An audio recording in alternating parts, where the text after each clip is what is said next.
And what is up, everyone? I am Joe DeHoyos. I am host of Beyond the Woodline. Just real quick before I get started, and I would have to give you guys my little spiel here, right? For those of you who don't know, I am part of the JRG, which is the Jevning Research Group, headed up and founded by Mr. William Jevning.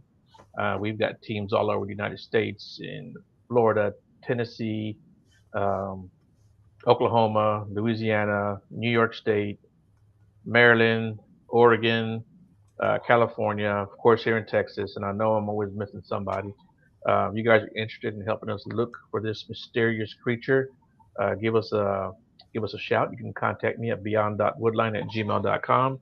Um, we'll vet you. We'll vet whoever we set you up with, and you should always do your vetting yourself too, because there are, unfortunately, some crazy people out there. Um, but for the most part, One of them. he's one of them. Yeah, there you go. But he's the good kind of crazy. Um, yeah, so if you guys are interested in helping out, you don't even have to get into the field. I tell you guys all the time during the summertime here in Texas. I mean, I might go for a hike or something, but other than that, I'm not doing any camping in the summertime here because it's just miserable. Um, you so you don't have to get out into the field if you can't or if you don't want to. You can definitely do your research from behind your laptop, behind your computer, on your cell phone, right? You can find witnesses for us. You can find locations. You can find history on certain locations, right? You can give us any suggestions on techniques you want us to try. Um, any and all help is welcome. Different backgrounds, are welcome also. So again, reach out to me beyond.woodline@gmail.com. And I know you guys don't tune in to hear me ramble off.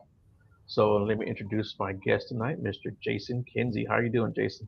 I'm very good. How are you doing? Man, I'm doing great, man. Thanks a lot for doing the show, man. You sent me a lot of stuff, and I've been stalking your media, your social media and stuff. So, dude, you're really impressive, man. Um, Thanks. yeah. So, if you don't mind, tell us a little bit about yourself, and I'm really curious as to what got you like involved in photography, also. Well, I started as a, well, I actually started as an event uh, and wedding photographer Oh, okay. way back in the day. And then one day someone came to me and said, "Can you take pictures of my dog?" I took a step back and said, "Whoa, okay, you and your dog?" He's like, "Nah, nah, just my dog." So I met up with him and I took these wonderful pictures of his dog, and I loved the experience. The pictures turned out amazing. His friends saw the pictures and called me and said, "Hey, I would like to get some pictures of my dog," and I started doing pet photography. Then one day, probably maybe a year and a half later, a guy called me up and said, "Hey, listen, I have a caiman, a 4 foot caiman, which is like a crocodile. Right. Yeah. I have a bathroom or I have a place down in my basement that I keep him, and I would like you to come take photos." So I was excited. So I told all my friends about it, and they didn't believe me. They're like, why would someone have a crocodile or a caiman?" So I went and purchased my very first video camera, and I said, "Fine, I'm going to film my photo shoot, and I'll show my friends because I hate being called a liar."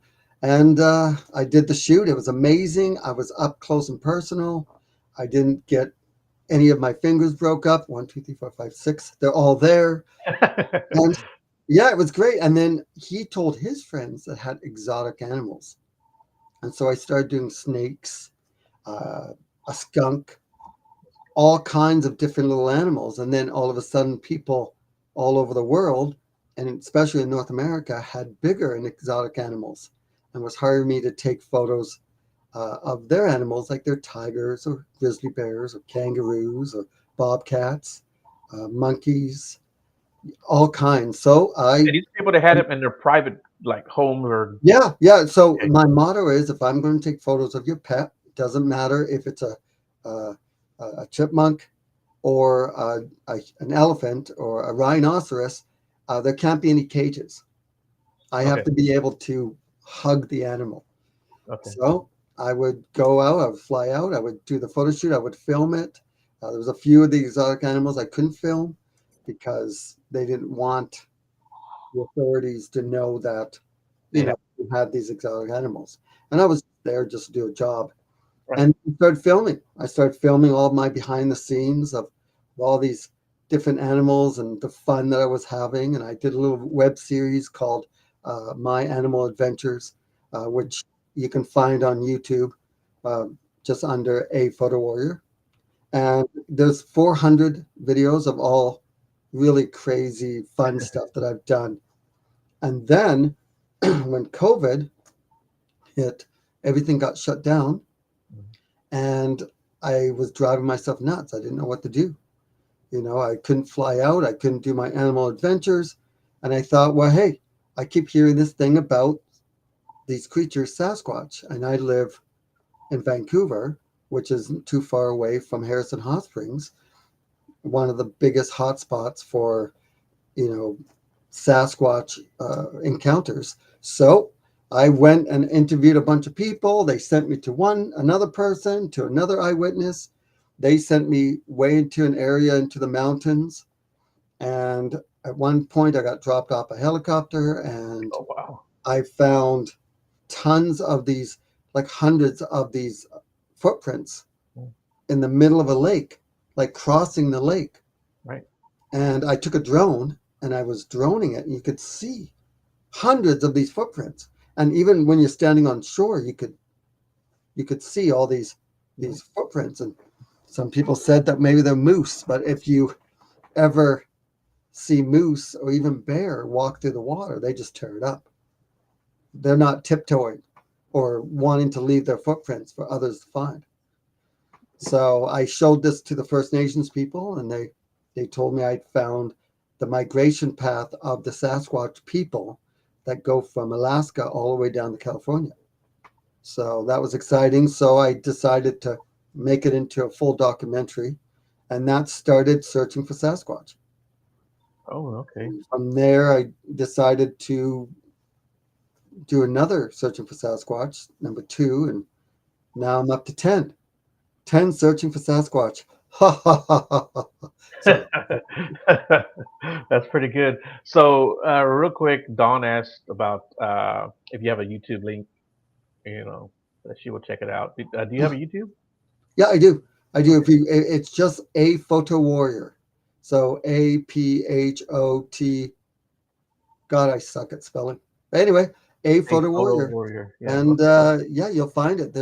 Or just put my name in. Just put Jason Kenzie Animal Adventures, or yeah, pet photographer, or anything to do with animal stuff. You'll find all the all the interesting. At least I thought it was interesting. I mean, for all I know, maybe the whole thing is I'm just a nut job. For all And I'm then thinking I'm doing a good thing, and really, I look like a banana cake. someone asked, well, Dawn asked, have you been to Michigan? Have you came to Michigan? Yes. So uh, I flew out to Michigan to do a Michigan Bigfoot conference out there, and it was so much fun. They took me out into the forest, and I did two Bigfoot documentaries. It was supposed to be part one and part two. Hmm. I wasn't allowed to do a part one and part two for the streaming platforms, so they made me do three and four. So it's Searching for Sasquatch 3 and 4, and some crazy stuff happened there. I had a tent. It was in the UP of Michigan. Okay. Yeah. Yeah. I've heard that. Yeah, and so I was out. We found a giant X, like a tree Okay. structure that was Right. massive. It was huge. It was, I don't know, 25 feet, 30 feet high, like Right. each. And then there was one that was balancing on top. Oh, And okay. me being new, I said to everyone, well, I'm going to sleep underneath it. And Hmm. everyone was like, you're crazy, because uh, allegedly these giant X's mean danger, or don't go beyond this spot. Hmm. So I had a hammock tent. So I laid down in my hammock, and I was with another Bigfoot researcher. His name's David Dominique, and he slept about 25 feet away behind a tree. And in the middle of the night, I'm lying there and there was a crack and I woke up and I'm looking around. I'm like, what the heck? I could hear something walking. It was crunching as it was walking. And as it walked, I could feel the vibration off the tree, like off, because I was lying there trying not to pee myself, really. Because I'm thinking, is it a bear? Oh my God, what if it really is these? It's one of my very first experiences with something that massive walking towards me in the middle of the night. So your imagination goes nuts. For all I know, it was a chipmunk. But Right. when your imagination goes nuts, you think the little chipmunk is, this giant 10-foot creature. So Right. I'm lying there and I feel it as it's walking. And it stopped. And then it grunted in my ear. It was like, woof, woof, like it was mad. And then I started uncontrollably shaking, trying to stop myself. So I'm like, my hands are like this. I'm like thinking, okay, don't pee myself. Don't pee myself. Don't poop myself. And so it started walking away. And like I said, every time it walked, I could feel the vibration. It was a heavy chipmunk, let me tell you. Right. And then I yelled out. I said, David, is that you? David. And then I hear, Jason, I'm over here. Or what is it? And I unzipped really fast and I jumped out and I walked over and there's David all bundled up by a tree. I'm like, was that you that was just walking around? He's like, no, Jay, I was sleeping until you yelled and woke me up. And we looked around for footprints, couldn't find nothing. It's like I said, 3 a.m. And I still don't know. I didn't see what it was. I got the grunt Mhm. on video. Oh, And okay. then later on, we actually I went with another researcher. We went deep into the forest. Maybe it must have been a 20-minute walk.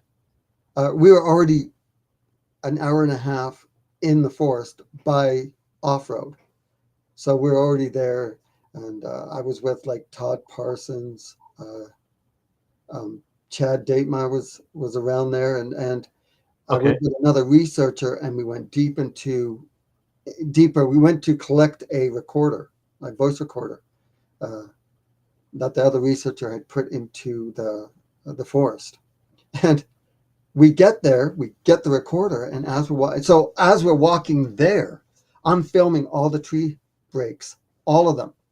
And Robert Kreider, he was there too. He was kind of Okay. was teaching me about how allegedly these creatures will break a stick and twist it, Mhm. break it and twist it. And so I'm all excited. I'm seeing all these tree breaks, like these branches broken. And as I'm filming everything, must have filmed about 20 of them along this path. And it got to the point the grass was so tall that nobody's been there. One point, there were trees that were all pushed over, and the roots were not showing. So they were kind of bent over the entire path to Right. the point where we had to kind of crawl through it. And like there was hundreds, like thousands of these trees. But at one point there was an area that was maybe 20 feet wide with maybe I want to say maybe 8 of these big trees. And they were big. They were like that around and they were kind of molded over to, I mean, obviously maybe the wind did it, but like I said, there was only a Right. small, and we had Right. to crawl through. We picked up the recorder as we walked back. As we're walking, we come across a tree break that wasn't there. It was hanging right over the trail, like to the point where we had no choice but to stop. And as we're walking, I'm like,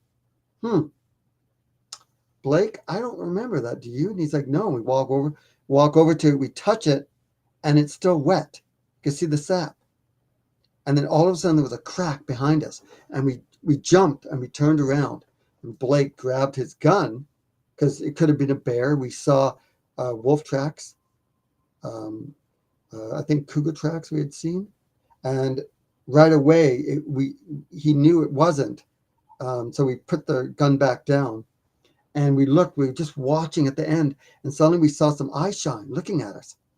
And I have my video camera, and I'm filming, and I'm trying to get this on film, but my camera is going in and out of focus. And whatever it was, the creature creatures, there was two of them, were standing just outside of the infrared light.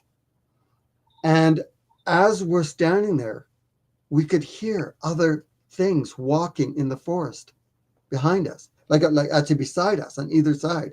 Blake is like, Jay, do you hear that? I said, yeah. And there was a tall, whatever it was tall.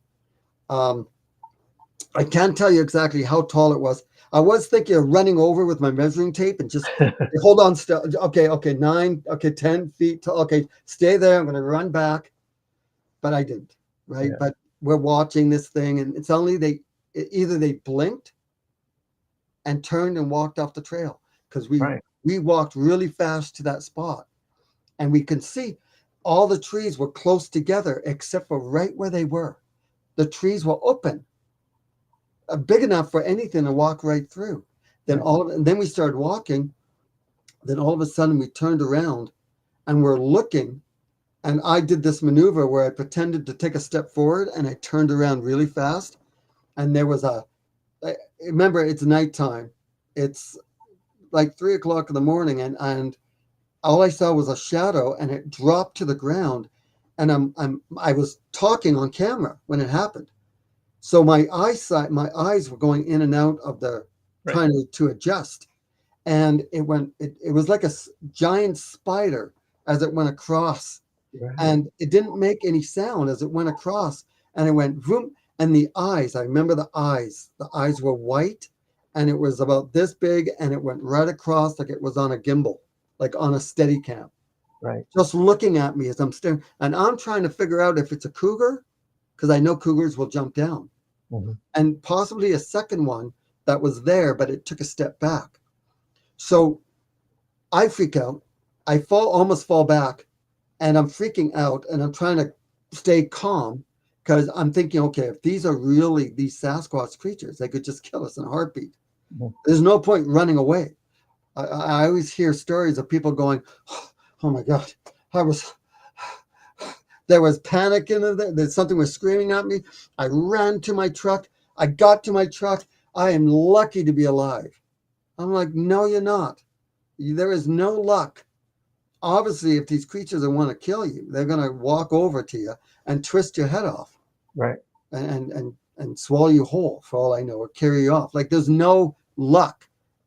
If they're going to kill you, they're going to do it. So I'm filming, talking about it, and we walk back to camp. So 2 months later, I'm looking through all my footage, and sure enough, the eye shine was behind me, looking. All I would have had to do was just turn and look. Yeah. And it was so close, and it was so close to Blake too. Whatever they were, I'm still not saying they're Right. these Bigfoot creatures, because I didn't physically get to see it. Like it was too dark. Mm. And the thing that looked like a giant spider, it was maybe about 20 feet away from me, if not maybe a little bit closer. Right. But yeah, so what was the question? Oh yes, I've been to Michigan. Yeah. Hold on real quick. I got somebody for you right here. What's up, Mr. Chad? Did somebody send you the wrong link, buddy? Yeah. Yeah, So man. this My is good Chad. my good buddy Jason Kenzie, I told him I wanted to watch this really bad to send me the link, but obviously accidentally sent me the link to actually be on the show. And I don't want to take any of Jason's thunder. You know what? It's Um, okay. You know what? Chad has been with me on quite a few of these Bigfoot adventures. You know, we've gone after the Ohio Grassman. We've gone, been to Michigan with them. Yeah, we've done a lot of stuff together. So, Chad is, a big part of, searching for Sasquatch. Mike has a Michigan, Ohio, Florida, Kentucky. We've done all that in the last 2 years. oh nice, yeah. Mike has a question. He says, "How big was that giant spider? Could you get an estimate on the size of it?" That's a hard one. It looked like it was maybe about, I want to say, maybe 6 feet in diameter, like Okay. about that. Like it moved so fast, and I was so focused. It just stared at me the whole time as it moved. Mhm. And I'll never forget the eyes. So that night, I didn't sleep outside because I was scared. Okay. I admit I was scared. I didn't want to sit back outside because I didn't know what I just saw. And I'm sleeping in the cab of a truck. And in the middle of the night, so not the middle, we're already in the middle, but after I slept, something had come up to the truck and just bang! It hit the truck so loud that it shook it. Now, obviously, maybe someone was playing a trick, but it woke up the owner of the truck that was sleeping in the actual bed of the truck. And, where it was all covered. Right. But yeah, that was, But people don't do that kind of stuff because it's kind of dangerous to go messing with people in a camp in the middle of the night. That's yeah, that's really I had kind a of slingshot too. So yeah. I could have taken an eye out. Yeah, right. You don't want to lose an eye, but really, that's it doesn't sound like a human behavior because it's this dangerous to walk up on people in the middle of the night while they're camping, sleeping. You're asking for trouble. So I'll tell a story that happened in Michigan. It was the next night, and it was with David Dominique, right? Is that Chad? Were you there? Were you standing? I was there on and off. Your encounters happened with Blake, Robert, and Dave. David. Yep. So David, so I had walked over to the camp. I walked over to the camp. We had a campfire going.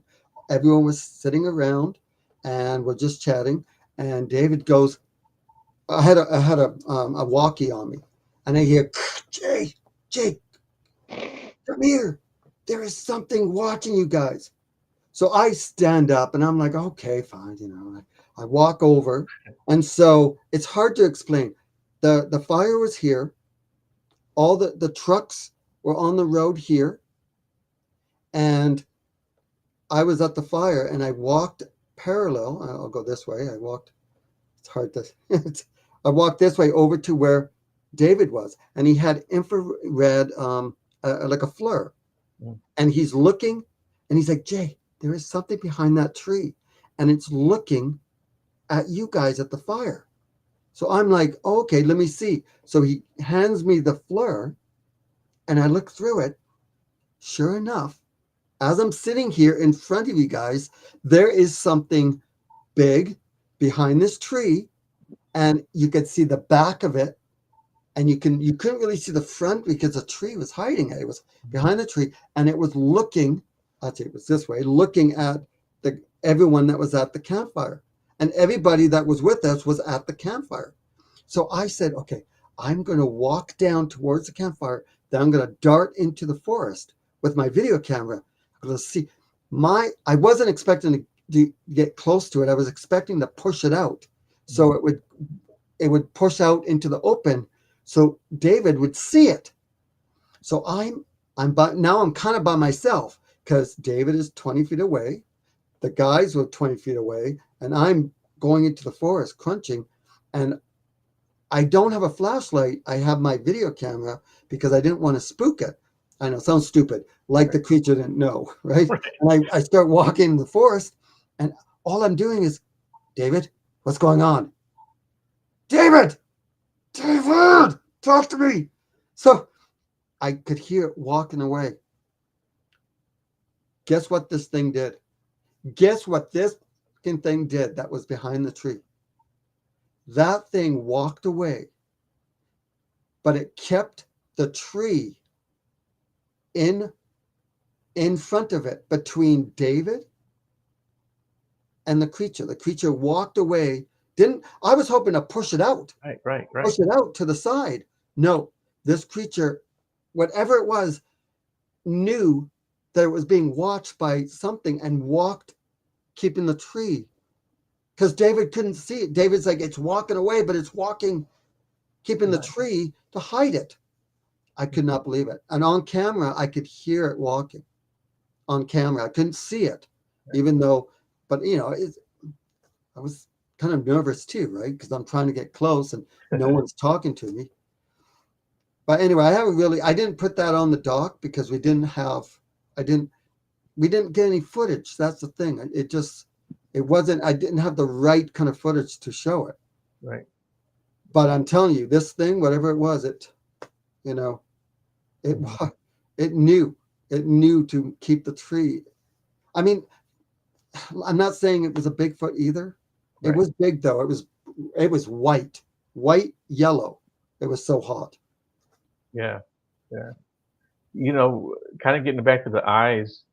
One night I was out at the Sam Houston Forest, which is just north of Houston, and we were sitting around. Well, we weren't sitting around. We had parked our vehicles like in a little circle in this little clearing, and we had gone out, done our stuff, and we were coming back, and we were saying our goodbyes, and everybody's putting their gear up in their trucks.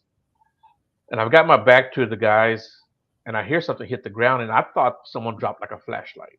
Yeah, That's it, it wasn't an extremely loud thud or anything, but it was loud enough for me to hear it. And I thought someone dropped a flashlight or something, something small. And they were like, "Hey Joe, look, look!" And I turned around, and they had their flashlight shining on the ground. There was a rock, maybe about the size of a lime, small lemon. yeah. And they said it just landed right here in the middle of all of us.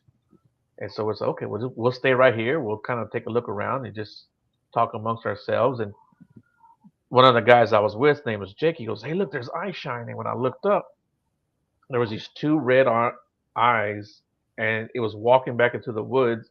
But it also, you could see where it turned its head as it walked into the woods, Yeah, that's and crazy. and it was upright. I mean, it was very tall. Whatever it was Yeah, very tall.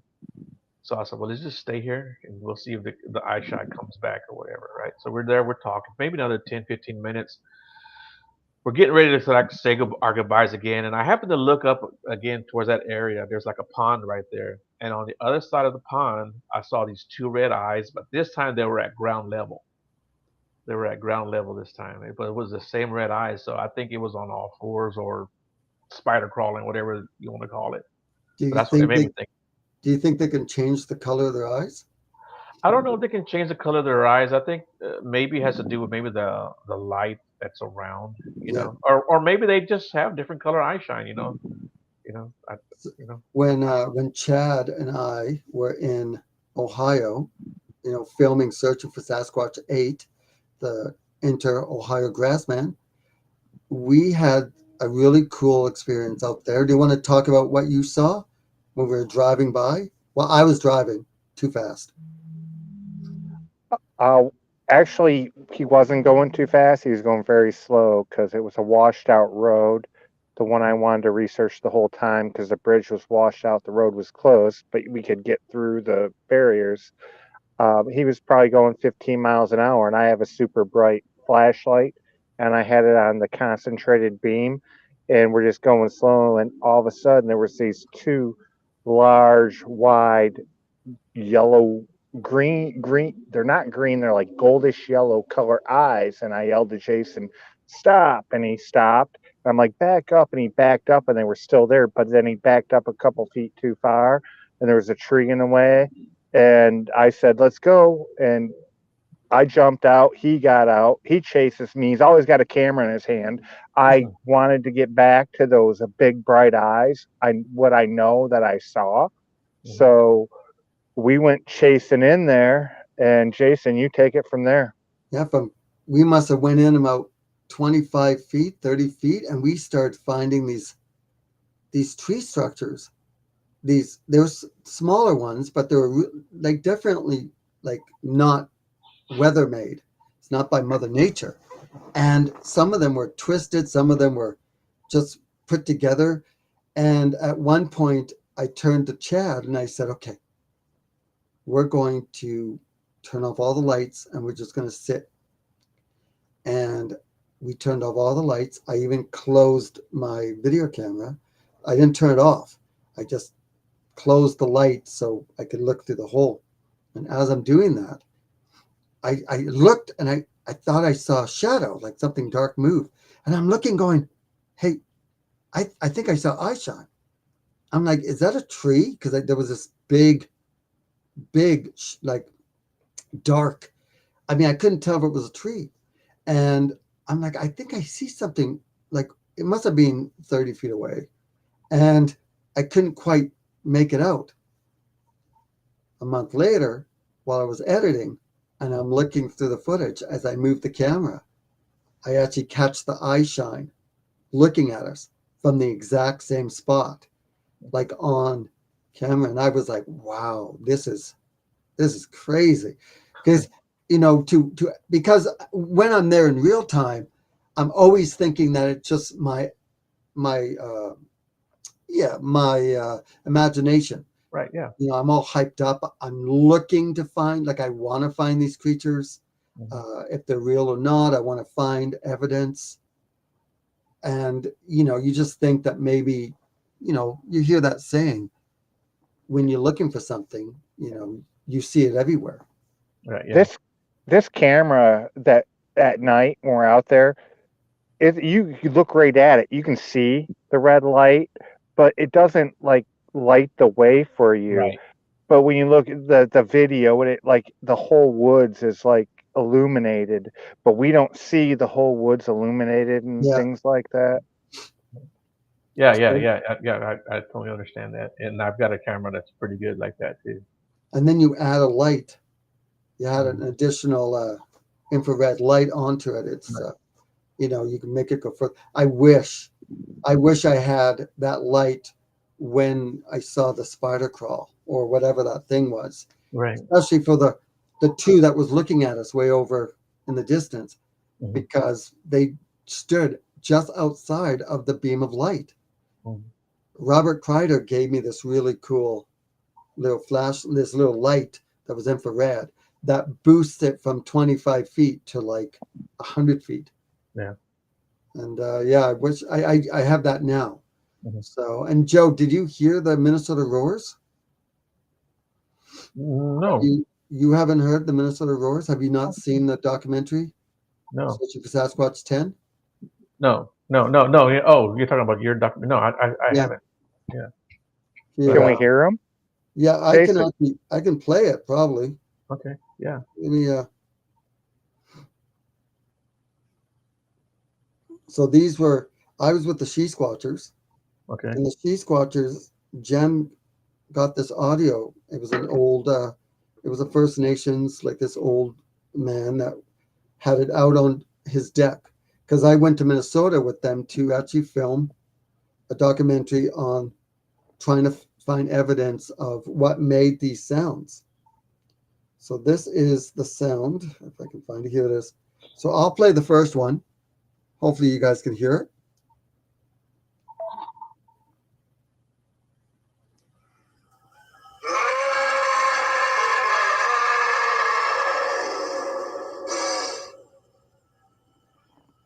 Is that T-Rex?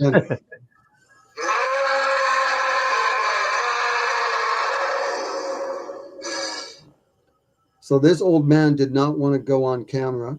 And I have a second one that actually shows it shows like 4 or 5 of them all freaking out. This is a little bit longer one, but this one has a whole bunch.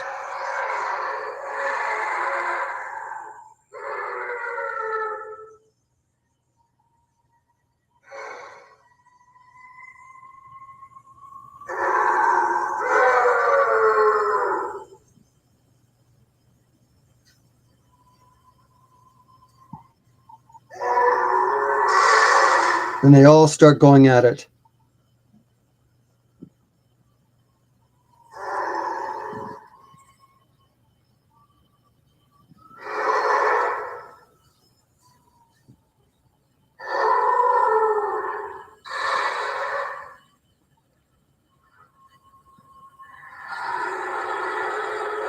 Did you hear it?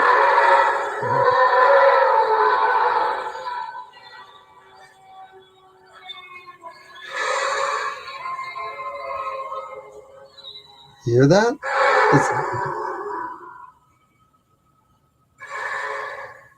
It's called the Minnesota Roars. That's And crazy. we were in the vicinity looking, and we caught some other howls, and we found a really weird tree structure that looked like a spider web, probably about 10 feet high, and it looked like a giant spider web the way it was all crisscross. And Do you know where he had his recorder set up when he did it? I mean, It was I in guess his it was so it was in his backyard, and it okay. scared him so bad he never went back into the forest. He Oh, I barely wouldn't go left back his either. he barely left his house after that. And he Yeah. didn't want to go on film. He didn't want Right. to be. Really didn't want people to know about it, Hmm. right? He didn't want to. And he recently passed away, which is a shame. He was quite old, but I was so happy to be able to go and investigate the areas that was caught on. Lots of tree structures was found in that area, like tons. Yeah, when you were talking about the tree breaks, there's an area here in the Sam Houston that we go to that my friend of mine, who's now become a really good friend, Walter, where he had his encounter, and we went down this. It's a long dirt road to get to that area, and there was a big branch that was broken. It was hung over the side of the road, but it wasn't just broke; it was twisted and snapped. You Oh know, yeah, and you're talking about a big branch. yeah, yeah. I mean, what has the strength to not just break it, but But twist it? twist it. Yes, that's crazy, and that was the only tree because the first thing people were saying was that it had to be like storm damage or wind damage. That was Yeah, the only tree that was damaged, and to me, it was so big. If it was wind, all the smaller saplings and trees would have been destroyed. yeah, You know, um, and then of course people say, well, maybe an 18 wheeler hit it. Well, if an 18 wheeler went down this road, they weren't going to come out because it's a narrow road. hmm It's one of those roads you go down and you have brush scraping the side of your vehicle, right? Um, and not yeah. only that, but Those vehicles, they've learned how to twist yeah, branches. Like it was crazy. I've got a picture of it. I need to send you that. But yeah, it was one of the strangest things I've ever seen. And we've seen a bunch of tree breaks, um, trees that are maybe 4 or 5 inches round that are broke off like yeah, 7, 8 foot mark. I do love finding the tree structures that are so Mhm. big that you know that not even 4 or 5 men or 4 or 5 people could put Right, this up. I mean, they would need pulleys, right, and the trees are big. yeah, I live in an area where I've hiked in areas where trees were like 25 feet in diameter, right, like massive, yeah, and 150 feet tall. yeah. Some of the biggest trees I've ever seen out this way. Mhm. So I'd like to see Sasquatch twist one of those. Come on, Sasquatch, do your thing. I had I've got a relative. He's got some land outside of Austin, Texas, and they've had big fat activity there for years. This land's probably been in their family for at least 30 years. And one of my other cousins brought him some stop sign poles because he wanted to make a deer feeder. So we used stop sign poles for that. When they went out there 2 weeks later to check on the feeder, all the legs were bent like in a U shape. Oh yeah, Yeah, you know, wow, like that's you crazy. know, what is out there that is that bending, Yeah. those stop sign poles. Well, in the documentary Searching for Sasquatch 9, I went to an area and got to visit with Squatch Man, and he took us into this area where we had. What's his name? There's quite a few Squatch men. Oh, Greg. Greg, okay, Yes. Yotes, Greg Yes. Yotes. That's right. And yeah, we took some donuts that were wrapped Yeah, in the plastic jelly unopened. donuts. Yeah, some donuts. We took it back there. We stuck it in there. We had some beef jerky. We left.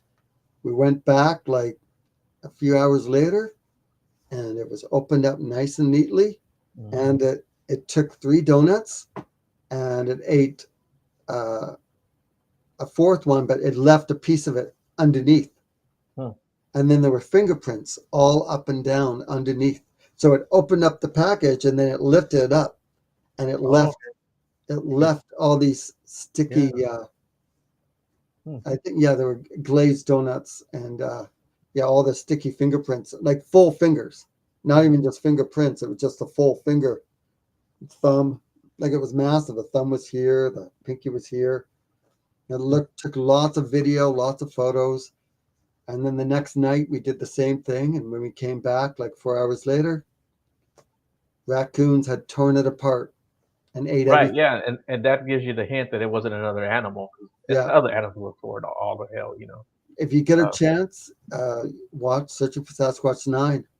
okay. You'll and I was with the she squatches then too, Mhm. and so yeah, that's a great documentary, and it really shows. I mean, I'm still not saying it was made by Bigfoot because we didn't physically see what Right. did it. I mean, for all we know, maybe some guy hiker came walking Yeah, upon but it. what are the odds, right? I Yeah, know, but I have to yeah, really yeah. dig. Damn, I've been in the woods for 3 hours. These donuts sure look good. Yeah, exactly, Yeah, yeah. exactly right. Oh, And, I'm not and if it would have been a man, he would have taken the whole box. didn't even touch the beef jerky. Huh. And I was even mad because it didn't even leave me one donut. Mhm. Actually, it did. It left me a bunch of donuts, but I wasn't about to eat it. In Yeah. all my gifting, I've never got them to take anything meat at all. Not even a sausage stick, nothing. They'll Really? take sweets, they'll take fruits. I've never, and I've got. There's a clan I've gifted never will they take meat. Really? Oh, Huh. they'll take beer. From what I understand, they'll take beer. Really? That's what I've heard. I heard people say What? they'll Wait, can take you the beer. imagine if you got one drunk? I mean, maybe that's the only way we'll be able to capture them. Take a Get them lot of drunk. beer, probably. That's the next thing. Jason, Kenzie, searching for drunk Sasquatch. Yeah, Let's just get them drunk off, whiskey or something. yeah. I'd Eight be, eight Maybe you hundred can get them. pounds. It'd take a few. Yeah, yeah. Maybe you can get them arrested for PI, public intoxication or something. exactly. Yeah, Urinating in public. Yeah, my luck, I'll be sleeping in a tent and I'll just come and pee on it. yeah, yeah. Don't even say that because it does happen, Jason. Yeah, it does happen. I've heard of it. I've heard of people, having their cameras, their trail cams Yeah. pissed all over. Well, I have an idea that hasn't been tried yet. That if I can design this thing and make it happen, I have a very good chance that if these creatures actually walk up to the tent, that I will, if I can't get them on video, I will actually 100% get a good view of them. I just have to I have to design and do this thing. I have to put this thing together, and I've been thinking about it for a while, and I'm so close to making it. But if I can make it, and these creatures do come out and they walk right up, I'll be able to get either video of it running away, or I'll be able to visualize it, and then I will personally be able to tell everyone they're 100% real instead of 50-50. What is sarsaparilla? Sarsaparilla. What is that? Are you messing with me, Lupe? That's my good friend Lupe. Well, isn't it's alcohol, right? Is it? I Some don't kind know. of, it's strong alcohol. Is it? Almost Okay. sounds like a mushroom. Yeah. Well, Lupe would know. Lupe loves his alcohol. I know that. But so like as far as like when you do your investigations or research, is there anything in particular you do like to maybe pique their curiosity? that piques theirs or mine. There's Well, I do go into the forest like a bull in a China store. right, Like I'm not quiet. right. I do make noise because I believe that these creatures know when you're in there.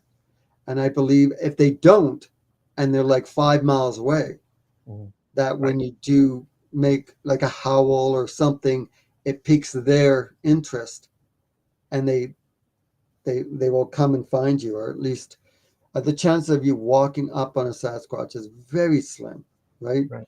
I mean, I imagine anytime someone is driving and they come up on one, they might be coming around a bend or something, and they just accidentally catch it off guard. Yeah. I do think that the creatures that do come close, I think either they're Sasquatches that got kicked out of their tribe, Mhm. or they're young Mhm. creatures, young Sasquatches that come. I'm just Uh, curious. yeah, because think of it, when we were teenagers, we all snuck out of our houses, right, at night. Yeah. We And all disobey did our you weren't parents, supposed to do, right? Yeah. right? So they probably come, and the ones that people see that are peeking through windows. I think they're younger, or like I said, they could be, ones that got kicked out and they're on their own. Yeah. But I haven't really met an aggressive one. I imagine when they start throwing rocks at you, I'm pretty sure that they're pretty choked and they want you to go. Yeah. What I do find funny is these Sasquatches, they make noise or they throw rocks or they growl. I don't know why. Because if they didn't do it, we would have no idea that they're there. Yeah. None. Right? If they didn't make any noise, we would just walk right past them. 99% of the people in the woods don't even think about Bigfoot, though, Jason. Yeah. So if they're out there in the woods and they hear something go, roar, they're thinking, oh, must be a deer grunting. I know, but so many times we'd be sitting around like a campfire, then all of a sudden something will howl, or the Texas screams, where they started screaming all around us and howling. Mm-hmm. We would have no idea that they were there if they didn't howl at us. Jason, are you going to tell them what you did in Michigan that one time with me? What, with the frogs? No, with the structure, that big structure we found. What? And you said, okay, if a Bigfoot did this, and you remember you went and destroyed that whole big structure. Oh, that wasn't Florida. That was Florida, not Michigan. Well, okay, you destroyed a structure in Florida too. Oh, in Florida, remember I was with you and I decided to destroy this. So we came across a structure and I said, okay, well, if it was made by Bigfoot, here we go. And I picked up one and I threw it. Mm-hmm. Oh, are you talking about the one that was on the ground? I'm talking about the one that we went to go back to see if they do something to rebuild it, but we went back and they hadn't done nothing to it yet. Yeah, so nothing's happened. I imagine they would be kind of choked. Oh, that's right, when you left out the peanut butter. Yeah. Yeah, we put a bunch of peanut butter in the forest. And then the GPS that we were using to get out, we didn't have it. We didn't have the GPS. So we're like, oh, okay, lost in Michigan, in Bigfoot country. So we all had to like walk out of the forest.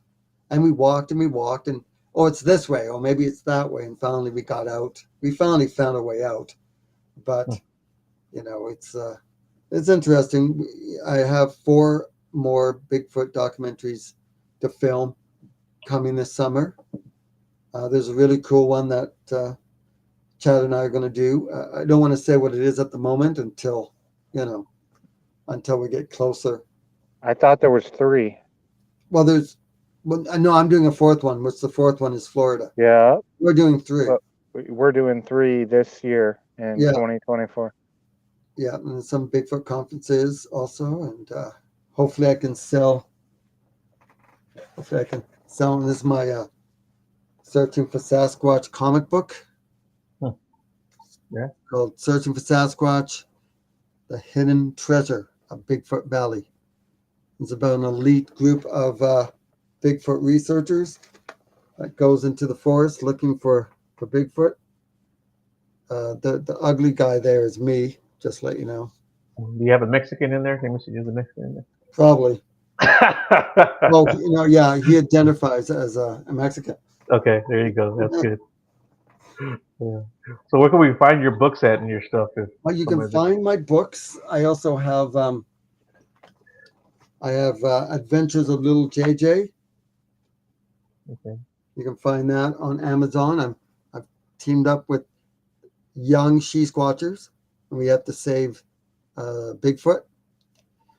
And that you can find all my books on Amazon, Barnes and Noble.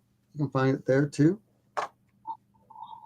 I even got a little action figure made also. Oh, nice. The action figure has a little camera that comes with it. Oh, nice. And Jason dropped the camera. Yeah, I dropped the camera, and then it has a little. It comes with a Bigfoot. There's a Bigfoot that stands up behind him. Yeah, and as I dropped it, He don't drop the camera in real life. I have, Yeah, jumping from a river and stuff. Yeah, I have to keep myself quite fit when I'm doing this. yeah. Lupe says he needs some patches. You have patches available? Or I don't know why he's putting that. Patches. Yeah, you should get you some patches. Actually, People like patches. actually, if I can step in, we're talking about merchandising and Mhm. stuff, not anything major, but to make a Yeah, few things. And that's a great suggestion. If other people have a suggestion of type of it's bumper stickers, T-shirts, yeah, patches. Anybody has got a good idea yeah. before we get it all printed, right, Jason? And put Yeah, it up there. exactly. You can find my comic book too, also on Yep. Amazon. Also, Mhm. We're thinking putting out the whole documentary series too, like on one DVD. or at Okay. least 3 or 4 DVDs. Well, whatever it takes to Yeah, do, whatever but it like takes. a set. You can buy the DVD online also. You can buy it on Amazon also. You can buy it on. You can also watch my documentaries on a whole bunch of different platforms. Mhm. Tubi is my favorite. Okay. Plex.tv, you can watch it there. You can watch it on Apple TV. Oh, you're on Apple. Okay. Okay. Yeah, you can watch it there. You can. There's a whole bunch. Roku, you can find it on Roku. Anyone that's in England, you can find it on Plex.tv. It works there. Yeah, I'm just going to continue doing my Sasquatch series. It's a lot of fun. I've met some really nice people. It's one of the biggest reasons why I do my documentaries is I get out. I like hiking and camping, and I love a good mystery. So going after the lure of Bigfoot. Mhm. I'm also going to be doing other cryptids, not just Bigfoot. Mhm. Going after the flying dinosaur, the flying reptile in New Mexico, Mothman. I'm going to do one on Mothman. You know, I'm going down to Florida to, do the skunk ape. Right. So that's going to be fun. And yeah, there's lots of really cool stuff I'm going to be doing. So everyone just has to follow me. You can find me on Instagram also under searching for Sasquatch, TikTok. I don't dance though, guys. Sorry. So Well, there you go. There you go. That's what you need to do next. Is practice a dance. Hey, Um. this Michael Moran guy keeps asking about the spider thing. okay. Maybe like explain to him that it's like not an actual spider, it's like a Bigfoot, Well, I don't possibly know exactly what it was, but what it it it is. jumped on the ground. It looked like a giant spider. The way it It was moved, sprawled. the Yeah. way it went across the trail, it went sideways, Yeah. looking at me the whole time, like it didn't take its eyes off me, and which I find funny because if it was a cougar will turn and look where it's moving. Mhm. This thing knew where it was going, and in the documentary, I went to show Blake where I just saw it, like the exact spot. And as I was in front of him and I moved to that spot to get a better look, and something moved in the forest. And I just said, like on camera, I said, "Oh, it's a bird." Not realizing I'm talking on camera, not realizing when I walked to the spot over my shoulder, you see the eye shine. You see the eye as it goes by and I didn't see it in real time. Yeah. All this I was seeing was 2 months later as I'm at my computer at home editing it. So, and I was excited to see that because at least I knew I wasn't completely crazy. There was something there. Yeah. Was it a Bigfoot? I can't tell you that. Mhm. I mean, I want to believe it so bad, but I need a daytime sighting. I need the damn creature to walk up to me, slap me in the face, and carry me off. That, for me to believe him 100%, Right. and don't What anyone. it what if it slaps me and carry me off? Is that good enough? I'm like, Chad, throw the truck keys. Just throw the truck keys. This Michael wants to be your friend. He wants to talk to you about this spider thing, dude. Mike, So I will be your friend. You know what? Mike's a good dude. Mike's I've a met good some dude. amazing friends doing He's a this. good dude. I love it so much. Yeah. And some of these friends I've met, um, I stay friends with Yeah, yeah, the entire time, yeah, yeah. including Chad. Yeah, You yeah. know, Somebody like that guy Lupe, man. I met him in the Bigfoot world, and he's one of my best friends, man. He really, exactly, uh, right? We he's can be, we can all be nut jobs together. there you Yeah, go. Yeah, yeah, exactly, exactly. I mean, his cousin too, Big Dog. That's what we call his cousin, Big Dog. And I mean, me and him are really good friends. And yeah, so so yeah, some of my best friends now are people in the Bigfoot world. where do you live, I'm Joe? in Houston, Texas. Oh, Houston. Okay. So do you know Todd Parsons and I know who he is. I don't know him personally, but yeah, I know who he is. oh, you guys would probably be good friends. Yeah. He's such a nice guy. His family's really cool. They go out. They go to Sam Houston all the time. Okay. Yeah, yeah, He's, yeah. That's where I go all the time. his Bigfoot team just found All uh, those tracks, right? all those tracks. Yeah, yeah. I saw that. Yeah, Isn't that crazy? That's yeah, crazy. I wish I was there because yeah. if you watch the Texas Screams, I'm with Todd and Shane and everyone. With Uh, Shane Lee. yep, Shane Lee. Okay. Was with Shane Lee, and it's yeah. Look at that. This Wasn't was That's from Robert Kreider was there too, wasn't he? this was no, from that was in Oklahoma. Colorado. Oh, that was So Colorado. This was that's a Oklahoma. cool. So where did you get that one? This was from Oklahoma. My friend Shane Church got it from the Southern Bigfoot Alliance. Yeah, What well, is that? 18 inches? This one was 16 inches. Yeah, 16? That's yeah. nice. Look at how long those toes are. yeah. My feet, I have 15-inch feet, It even and my toes are not that long. You can yeah. even It see like looks like it has athlete's foot. Yeah, the. I think so. Yeah.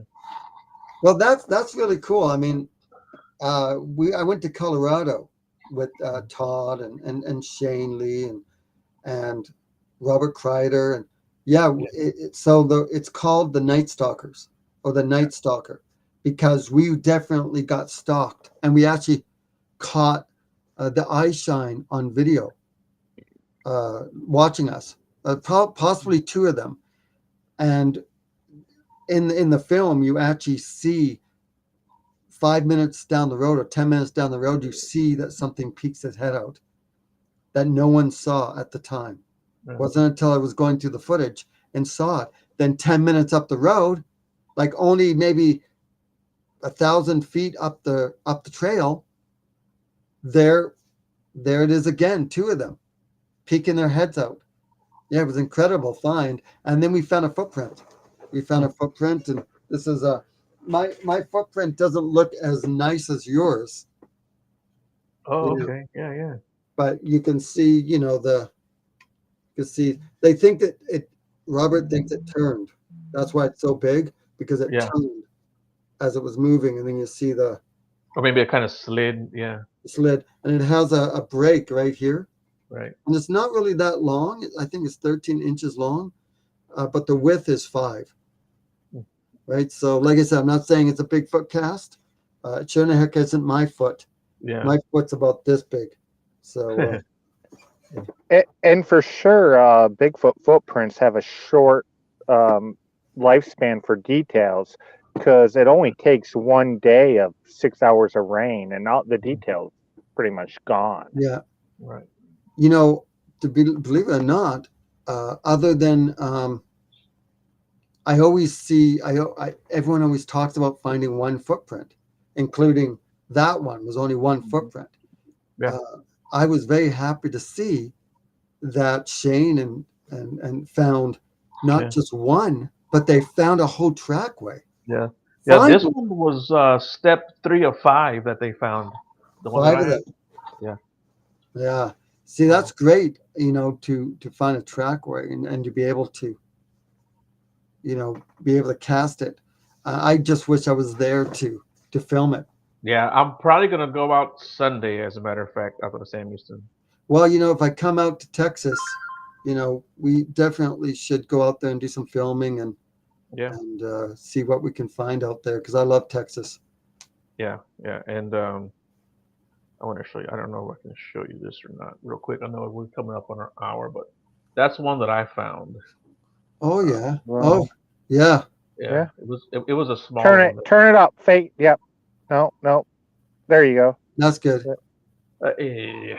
This stupid. Oh, the stupid thing went up. There you go. Yeah. Oh, there we go. Yeah, that's cool.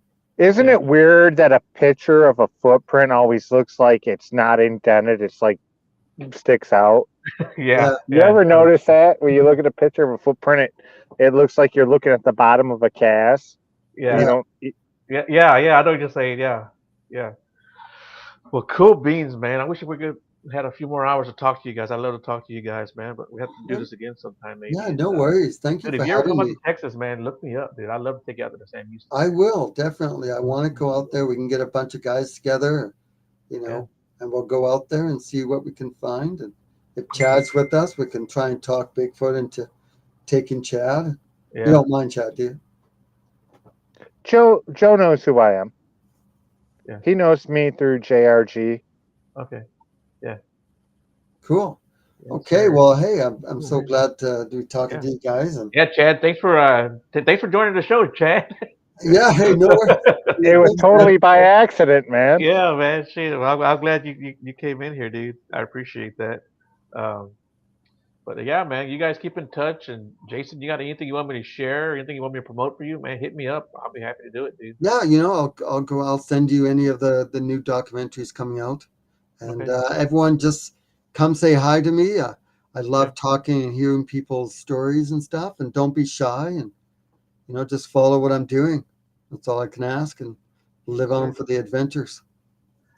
Yes, sir. Well, cool, man. Chad, again, thanks a lot. I do appreciate you, and I'm glad we were able to talk. I don't know if we've ever talked before. I think we may talk one time a long time ago. Yeah, Once about yeah, a year ago. Yep. yeah, yeah. Nice. Well, We'll cool, we'll do man. something. All Yeah. right. I All will right. say goodbye to all. All right, guys. You have a good night, guys.